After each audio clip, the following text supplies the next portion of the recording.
friends, welcome back to my channel. My name is Rachel, and on this channel we talk all things cash stuffing and cash budgeting.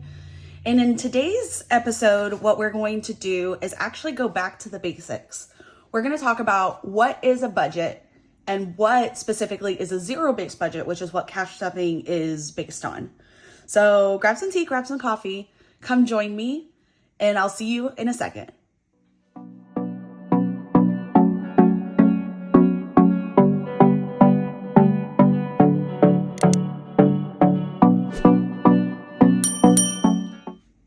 So yes, how's everybody doing? I hope you guys are well and your week has been going well. I had a sleepless, so some background on why I decided to do this. I had a sleepless night the other night, and I sat down and I wanted to see, once we took out all of our obligations and some savings goals that I have coming up, how much money do I have left over to actually put into my low priority sinking funds and play saving challenge games? So I sat down and I built out this formula for my own budget. And I decided if that's useful to me, of course, maybe, maybe it'll be useful to other people as well.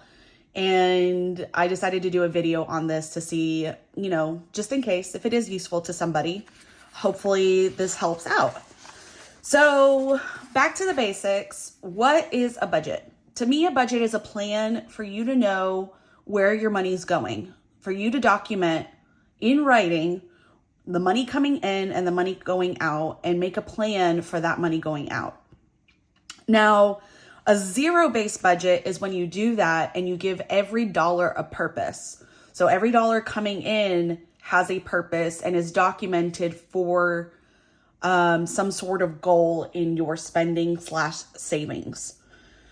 So as I put here, give every dollar a purpose. And then when you budget down your income minus your expenditures, you should always budget down to zero so that your expenditures, which include savings, should, your income minus those spendings should equal zero at the end of the day. And that makes sure that every single dollar is working for you and has a reason to exist in your life. So whether it's a dollar that you're putting towards savings or it's a dollar you're putting towards a sinking fund, even if it's a low priority one, like getting your nails done, that sort of thing. Every dollar is going somewhere and you know where it's going. So that is that's what a budget is and what a zero-based budget goes by. Cash stuffing is based on the zero-based budget method, because let's say you get $100 in cash, you have that cash in your hand, you're putting it into envelopes. So at the end, once you're done putting everything into envelopes, you'll have zero cash in your hands. So that is the purpose of a zero-based budget in the cash stuffing system. So how do you build a zero-based budget? You build it by following a formula. So you're going to want to document your income. That's a positive number. Your income is going to go into these different categories. And these are all, notice that they all have negative signs. It's because these are all monies that are going to subtract from your income. And once you subtract these from your income, your remaining funds should equal zero. So your income is a positive number, and I actually have an example budget to go over, but your income is a positive number. Your fixed expenses, variable expenses, debit payments, savings, and sinking funds are all going to come out of your income. And like I said, once you take that all out, it should be a remaining funds of $0. When you sit down to build your budget, what's important to know is that the first time you do it, you're probably not actually going to get every single payment that comes out of your account. You'll be surprised at how many little payments come out that you forgot are actually part of your budget. So when my husband and I sat down and built our budget, we forgot to document things like our subscription to Wise. We have 2 Wise cameras in the house, and the subscription we pay for them to record, for us to be able to record and access that recording is like $650 a month. And we totally forgot to include that in our budget. And while it's only $650 or $650, oh my gosh, that would be a crazy amount. Even though it's only $6.50, it's still money that we have to allocate in our budget. Otherwise, we would have put everything else there, and then we would have had a negative $6.50, and we can't pull $6.50 out of air. So you need to document every little thing, including cents. When you're sitting down, you want to like allocate for pennies and be as specific as possible. A few dollars here, a few dollars there. It adds up and it matters. So when you're building your budget, let me grab this ruler. Be honest and realistic. You are going to have to be honest with yourself and realistic regarding your spending and your spending categories. So eating out is something that gets my husband and I, like, we've tried to do a very strict eating out budget, and it's just not something, like, if we were very tight on money, then we would just have to do that. But we're not that tight on money. So we have a little bit of wiggle room to allow us to eat out more. And mentally, I know that. So I like to eat out at Chipotle and McDonald's, and we like going to restaurants together. So we are honest and realistic with our spending, where realistically we know we can afford that, and we're honest with ourselves that that is something that's important to us. But on the other hand, because we have a higher dine out budget than probably most people, we allocate $600 a month for the two of us. I don't spend on getting my nails done. I do press on nails. I don't get my hair done very often. So there are gives and takes. Like, it's more important for us to eat out than it is for me to do like these beauty things. So, be honest and realistic with yourself on how much money you have and what are the important categories in your life to be able to save money towards. And then also check your bank statements. Go through multiple months of bank statements and check to see what are the monies that are coming out of each payment, each month, that sort of thing. And you'll want to go back out at least 3 months, if not 6 months. And that'll give you a very good idea of your average spending in certain categories. So if you go back just 1 month, you may miss a payment that pulls out every other month or every 6 months or once a year. So you'll want to go back further. And going back further also allows you to average out how much you're spending in one category. So going to the grocery store, for example, we didn't realize how much money we were spending at Costco and the grocery store for our house until we sat down and calculated Costco and H-E-B up and miscellaneous purchases at like Walmart and even at Walgreens. So we sat down and we calculated that back up, and now we're a little bit more careful on what we spend specifically at Costco. Costco is the one place that like really knocks us out of our budget if we're not careful, because there's so many goodies. Like they're constantly coming in with new foods, and it's easy to be like, ooh, I need some of this frozen food or some of this pre-made food. They have dog treats and things like that. And so we kind of get carried away with things that we spend for the animals and for us.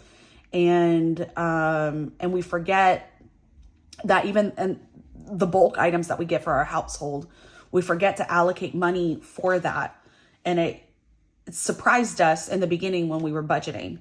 So check your bank statements, be honest and realistic with what you're spending, and document your averages. With that, write it all out. So one of the things that really like messed me up in the beginning when I try to do a budget is that I try to do it just mentally. Like, okay, I make, let's say $3,000 a month is my take home. My rent is, $1,500. That leaves me with $1,500. And if I spend $500 on food, that leaves me with $1,000. And then I can do this, and this with my $1,000 towards this bill, that bill, whatever. And it should be about, $200 left over for me to have fun. And that is not how it worked out. It would end up being that I would spend most of my money towards fun because I thought I had a bigger bucket than I did. And then at the end of the month, I would be scrambling to pay some of my bills. So it is very important for you to write it all out, for you to see that number build up for each of the buckets of your payments.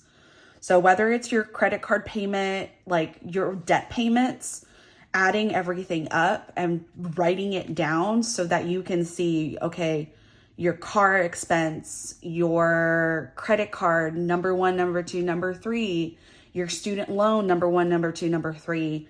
When you add it all up, you can't run away from that number. It has to be documented within your budget and you have to allocate for it. And you know exactly how much to allocate for it at that point. And then lastly, when you're doing your budget, I recommend that you start with your fixed expenses and debt first, because it's just the easiest way to start. That's a number that's not going to change month to month for the most part. So if you start with your fixed expenses and your debt first, it'll give you a nice leftover. It'll be like an obvious leftover of money that you can then put towards variable expenses, savings, and sinking funds. And it's easier to write down a fixed payment than it is to guesstimate how much money you have for a variable expense like groceries or gas. So that's just my recommendation. Start with fixed expenses and debt first, and then go into the other categories. So this is my take on how to build a zero-based budget and my recommendations on what you should do when you sit down and start building your own budget. And to that point, I have actually made an example budget this is based on a 2-person income, dual income household. And this is kind of loosely based on my personal budget. I tried to pull in some things that my husband and I pay for, like Netflix, Hulu, and Canva. Like our car insurance, cell phone, some of these numbers are pulled from my actual life. So, okay, so I just had to check what that third page was for. But I also tried to make this, I Googled what's the average income per household per month, and what's the average rent cost per month. And we're in a high cost of living city, so our average rent is $2,000 for a family. So let's start at the top and then go down. So if for two income household, if not each person, but each person's making a guesstimated $750. That's a total of $1,500 per paycheck per week, which leaves you with $6,000 per month. And this money is what you actually get in your paycheck in my example. So taxes have already been taken out, health insurance, those numbers that the employer usually already automatically deduct, or what you have set up with your employer to automatically deduct, those have already been taken out. And this is what is left over for you to take home, $6,000. Then, like I mentioned, we'll start with our fixed expenses. A fixed expense is an expense that does not change week to week or month to month. It may change year to year. So for example, your rent may be a fixed expense month to month for 1 year because that's what you signed your lease for. But then next year it might change and that's okay. Then it becomes a fixed expense again at that new rate. So a fixed expense, it does not change week to week, month to month. A variable expense is the opposite of that. It changes week to week, month to month. So notice that I put gas over here, and I put gas as a variable expense because you may not need to fill up on gas every week. And even if you do, gas prices change pretty regularly. And so you may not spend the same exact amount of money every week to fill up on gas, even if you have a nice routine going into work and you tend to fill up once a week. So maybe one week you spend $25 and maybe the next week you spend $35. So this is a variable expense similar to groceries. Groceries, you're probably not buying literally the exact same thing every month or every week. So your grocery budget is going to be what's considered a variable expense, where one month you might spend $500, the next month you might spend $600, or you might spend, $567. So these are variable expenses. They change week to week, day to day, month to month, that sort of thing. So starting with fixed expenses, rent at $2,000, utility, water, gas, electricity, I put for $300. It may be, of course, different for each person, but in a house, that's about what we spend in water, gas, and electricity. Internet, I put for $90. Cell phone for 2 people, I put for $180. Car insurance for 2 people, I put at $250. Renter's insurance, $30. And then Netflix, Hulu, and Canva have their own amounts. And these I pulled from actual, I rounded. Netflix is $20 and some cents. It rounds up to $21. Hulu rounds down to $20. And Canva is a flat $15. So when you add that all up, you're at about $2,900 per month. And then we go down to debt payments. So debt payments, your car is, I noticed that I rounded these for the purpose of our conversation here. But let me grab this. But when I sat down and did these numbers for ourselves, you can see these are the fixed debts that we have. You can see I went to the penny and I wrote it all down to the penny, and my numbers are down to the penny. And then that way I know at the very end exactly how much money I have left over to the penny, so that I can budget my number exactly.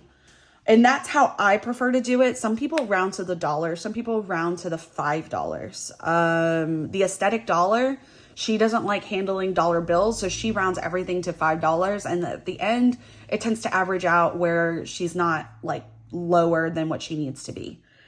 So I recommend to the penny when you're starting out, so that you know exactly how much money you're spending. And then eventually, once you get used to your budget, maybe then start rounding. But it is, of course, totally up to you. So in this example budget, I put that you have one car payment for $450. You have one school loan for $250 and a credit card that's $200 a month. And your debt is at $900 a month. Now this, as you can see from my list of debt, for my actual household, we have 1, 2, 3, 4, 5, 6, 7, 8. We have 8 lines of credit of some sort that we're paying for. So we're at almost double what this amount is, but that is because I have 2 student loans. We have a couch that we did. We had to replace our entire HVAC system.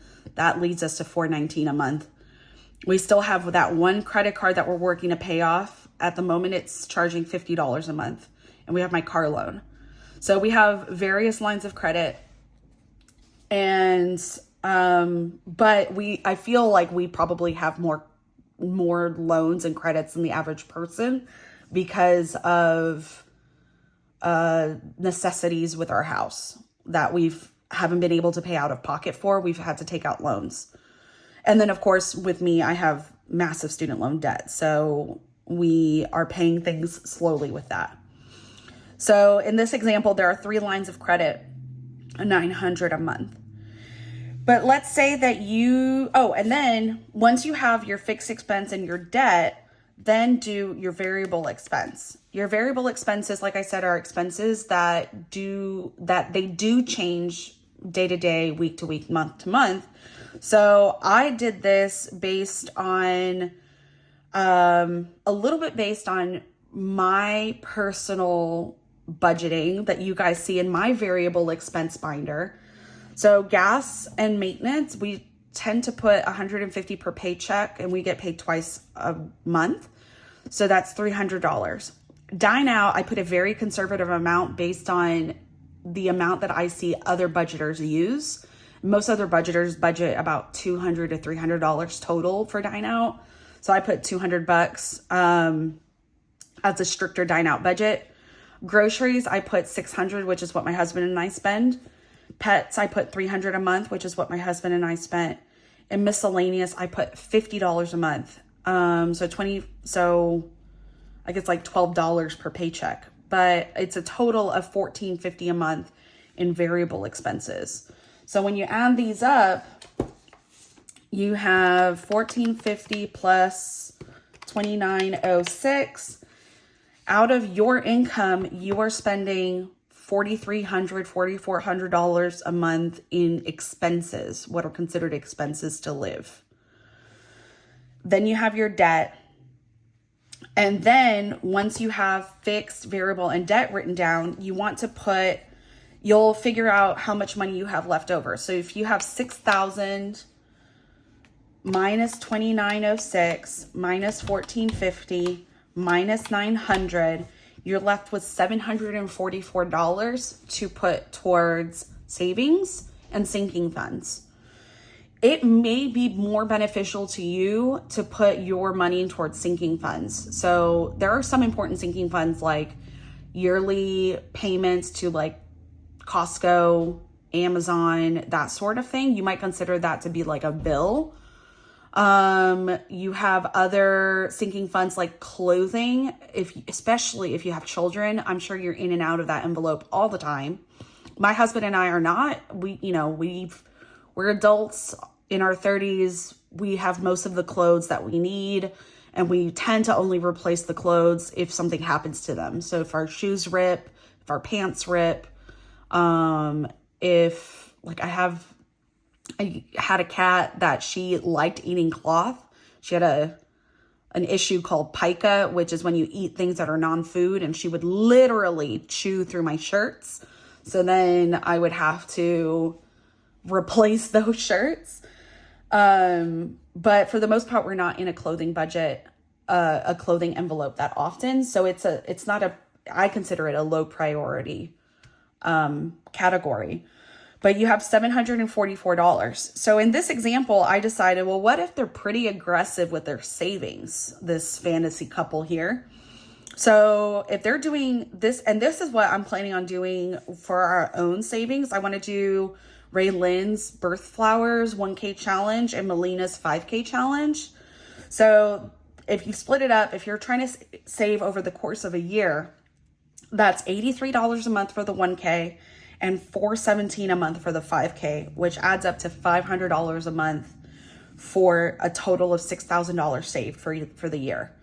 So in this case, I'm like, these people are going to be super aggressive with their savings. They have plans to pay off more debt, or they want to go on a nice vacation, or whatever it is that they want to do. And then what's left over from that is $244 for them to put into their sinking funds. And like I said, sinking funds can be something that like an annual payment that you need to pay, or it can be things like nails, clothing. I'm trying to think, like if you're saving for gifts, for holidays, or maybe this savings is because also of Christmas. Christmas is a sinking fund, but maybe they consider that part of their savings. So house decor, remodeling the house, like these are all sinking funds that we pay for.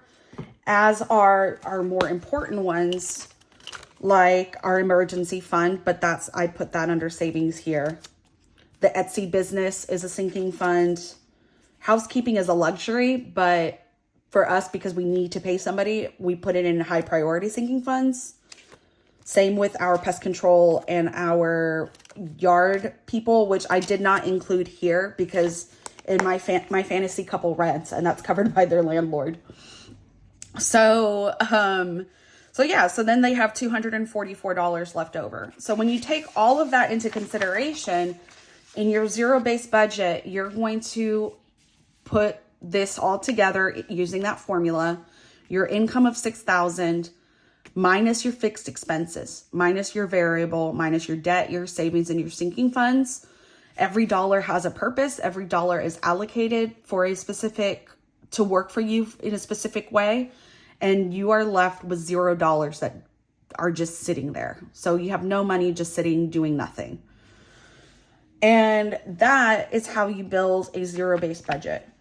So this is just as an example, but like I said, this is loosely based on my budget.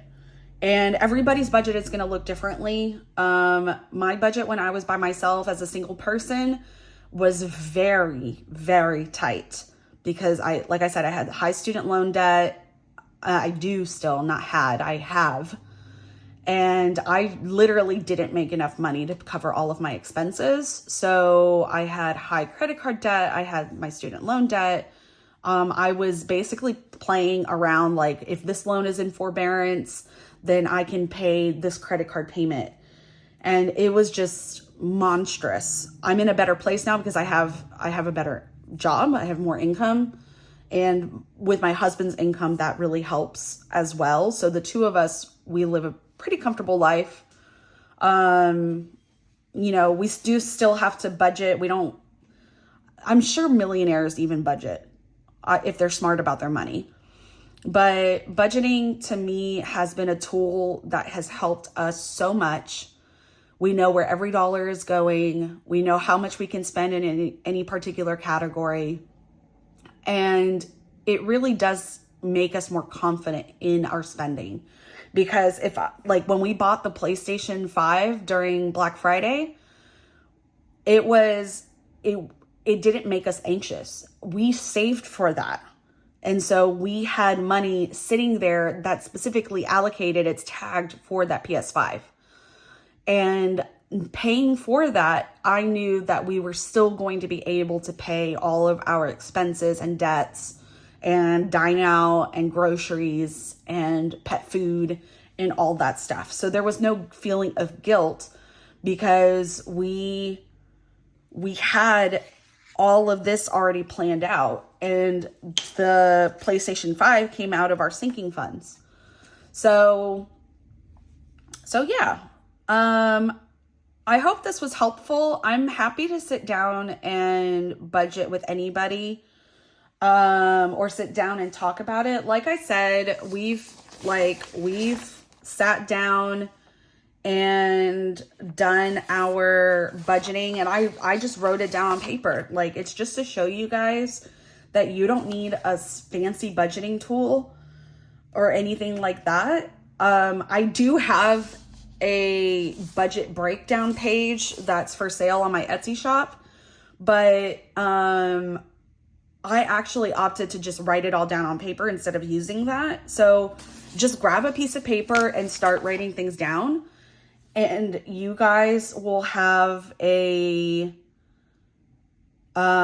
that's the first step. Like, you don't need anything fancy in order to get started on your budgeting journey. Worry about the fancy fun things later and just focus on writing everything down and building your budget first. And then once you have savings and you have an idea of how your money is being spent, then you can save up for different, savings challenges, paycheck breakdowns, like different budgeting tools that can help, that are more fun than necessity. I hope this helped. And if you have any questions, definitely let me know.